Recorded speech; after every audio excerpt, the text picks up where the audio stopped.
education is something that I think can make our society whole, but it will keep us competitive.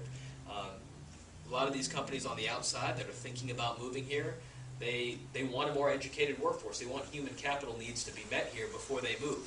So we're behind the 8 ball, and there's an urgency on these issues to step up.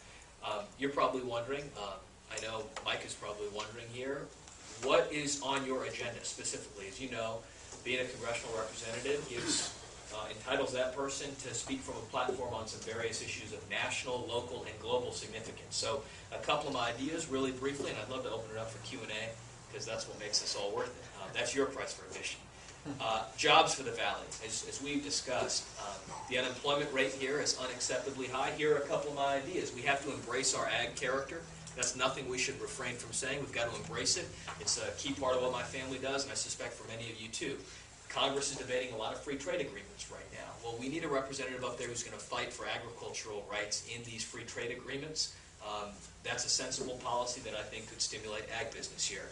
I read an interesting statistic 2 weeks ago that, frankly, all the net job creation in our country from Ronald Reagan's presidency to today has occurred in high-growth startups from year 1 to 5. We need to attract more of those innovators to this valley.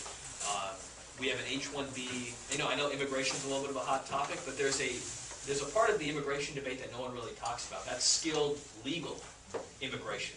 And there are a lot of these talented engineers who want to pursue higher education, and they go to wonderful universities like Berkeley, Stanford, UCLA. They come here on visa programs, they get their PhD degrees, and then we send them off. So we're footing the shaft of their education, and that their R&D is occurring somewhere else.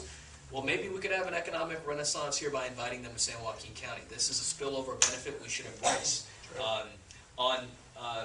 Having currently pursuing my JD at Berkeley, I know Pat has sort of tracked my trajectory a little bit. Pat can attest to one fact. Even though I'm getting that degree, I'm still not from the Guild of lawyers who think tort reform is not an issue. Tort reform is an issue. And frankly, I think that's one way we can stimulate job growth in this county.